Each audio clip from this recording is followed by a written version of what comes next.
Imagine, un matin tu te connectes au système de ton ministère, et là, plus de dossiers, plus d'historiques, plus de fichiers, des années de travail effacées, c'est ça, la perte de données. Et ça peut toucher toi, ton entreprise, ou même l'État. La perte de données, ce n'est pas seulement un fichier supprimé par erreur. C'est toute situation où une information devient inutilisable, inaccessible ou détruite.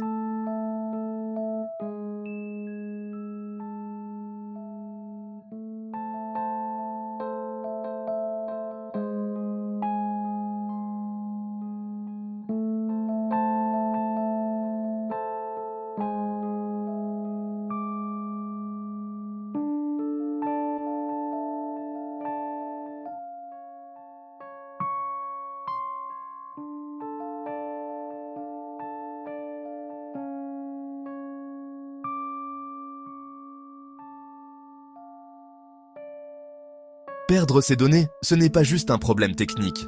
C'est un problème économique, juridique, social et parfois politique. On va voir les causes les plus fréquentes. Tu vas voir que ce n'est pas toujours un hacker dans l'ombre. Un employé supprime un dossier, formate un disque USB, écrase un fichier par une mauvaise version. C'est la cause néereuse 1. Pas de procédure, pas de double validation. Douja, catastrophes annoncées. Disque dur en fin de vie. Coupure électrique, clim des serveurs en panne. Beaucoup d'organisations n'ont pas de matériel redondant, pas d'ondulateur, pas de monitoring. Résultat, un serveur tombe, tout tombe. Une mise à jour de base de données qui se passe mal, une restauration qui écrase la mauvaise instance. Sans environnement de test, chaque mise à jour peut devenir une loterie. Des hackers chiffrent les données et demandent une rançon. Parfois, ils effacent ou corrompent aussi les sauvegardes. Sans stratégie de sauvegarde hors ligne, la reprise est presque impossible. Incendie, inondation, vol de matériel, dégâts sur le data center. Si toutes les données sont dans un seul lieu physique, tu joues avec le feu. Sauvegarde jamais testée.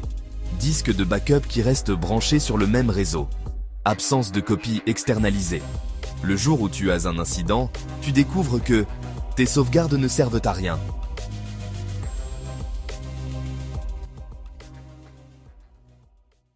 Ce cas n'est pas isolé.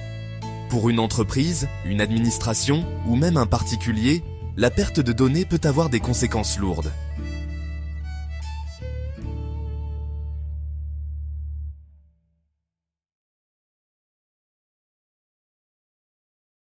Avec les lois sur la protection des données, ex-RGPD en Europe, loi nationale, une organisation doit protéger les données et garantir leur disponibilité.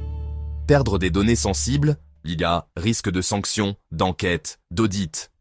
Un citoyen qui voit l'administration perdre ses données, un client qui voit une entreprise perdre ses dossiers, c'est très difficile de regagner cette confiance.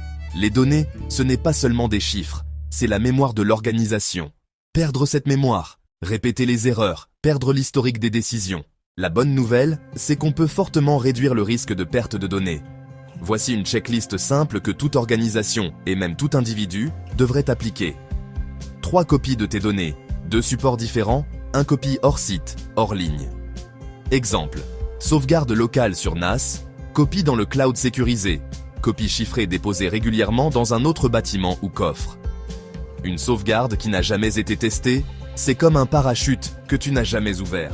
Au moins une fois par trimestre, simule une panne et restaure un échantillon de données.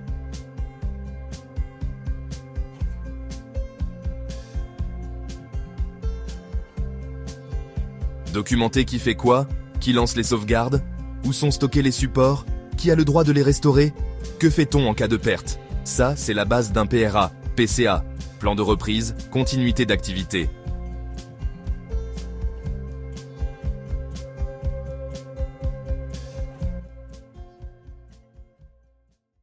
La perte de données, ce n'est pas que des chiffres et des fichiers. C'est des projets, des preuves, des souvenirs, des droits, des identités. Que tu sois dans une administration, une entreprise ou simplement chez toi, tu n'es pas à l'abri. Mais tu peux agir.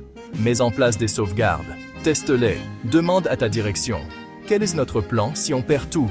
Si cette vidéo t'a fait réfléchir, like, abonne-toi à Seninfosec et partage-la à quelqu'un qui garde encore toutes ses données sur un seul ordinateur. On se retrouve très vite pour une nouvelle vidéo. Et d'ici là, protège ce qui compte le plus, tes données.